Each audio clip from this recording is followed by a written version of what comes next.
இந்த காவிரி பிரச்சனையில திமுகவுடைய நிலைப்பாட்டு நான் சொல்றேன் பாருங்களேன்.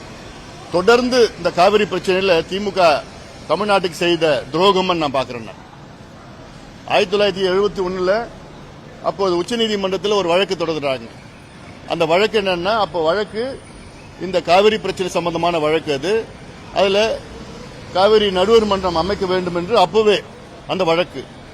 இந்த வழக்கை அப்பொழுது கலைஞர் அவர்கள் உச்சநீதிமன்றத்தில் இருந்த வழக்கை திரும்ப பெற்றார், இந்திரா காந்தி அம்மையாருடைய அழுத்தத்தின் காரணத்தால்.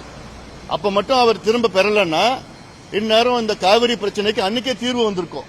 90 நடுவர் மன்றம் அமைச்சு 91 இடைக்கால தீர்ப்புலாம் இல்ல, அது 70 இந்த பிரச்சனைக்கு தீர்வு வந்திருக்கும். அது மிகப்பெரிய ஒரு துரோகமா நான் பாக்குறேன். அடுத்தது 71, 72, 73 3 அணைகள் ஹேமாவதி, கபினி, ஹாரங்கி காவிரியின் குறுக்கே கர்நாடகாவில் கட்டியிருக்கிறாங்க. தமிழ்நாடு அனுமதி இல்லாம இவர் என்ன பண்ணிருக்காரு, சட்டமன்றத்தில் ஒரு தீர்மானம் நிறைவேற்றிருக்காங்க, அவ்வளவுதான். அடுத்தது 74 அந்த 24 போட்ட ஒப்பந்தம், 50 ஆண்டுகள் போட்ட ஒப்பந்தம் புதுப்பிக்கல, 74 புதுப்பிக்கல. அப்போ கலைஞர் தான் இருந்தார். அதன் பிறகு 2007 நடுவர் மன்றம் இறுதி தீர்ப்பு வந்தது. இறுதி தீர்ப்பு வந்து அந்த தீர்ப்புல எவ்வளவு நல்ல அம்சங்கள் இருந்தது.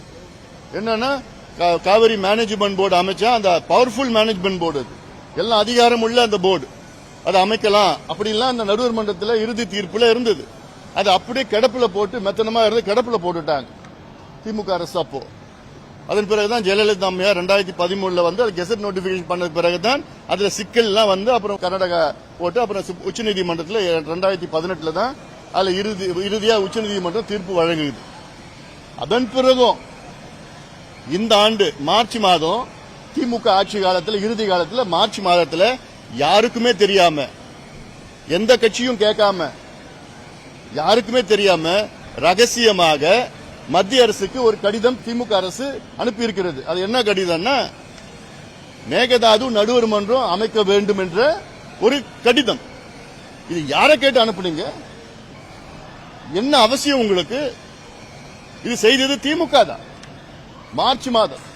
அதன் பிறகு சட்டமன்றத்தில் இப்போ 2 மாதத்திற்கு முன்பு சட்டமன்றத்தில் தீர்மானம் வந்த நேரத்தில் அதுல ஒரு திருத்தம் வேண்டும் என்று எதிர்க்கட்சி தலைவர் கொண்டு வர்றார். என்னன்னு, மேகதாது நடுவர் மன்றம். அதாவது ஒரு ஆற்று பிரச்சனைக்கு தான் நடுவர் மன்றம் கொண்டு வருவாங்க தவிர, அந்த ஆற்றில் இருக்கின்ற டேம் பிரச்சனைக்காக நடுவர் மன்றம் யாரும் கொண்டு வர மாட்டாங்க. ஒரு 2 மாநிலம் 3 மாநிலத்தில் இருக்க 6 பிரச்சனையா, அப்பதான் நடுவர் மன்றம் கொண்டு வருவாங்க, ட்ரிபியூனல் கொண்டு வருவாங்க. தவிர அதில் இருக்கிற ஒரு டேமுக்காக, அந்த பிரச்சனைக்காக நடுவர் மன்றம் யாரும் கொண்டு வர மாட்டாங்க.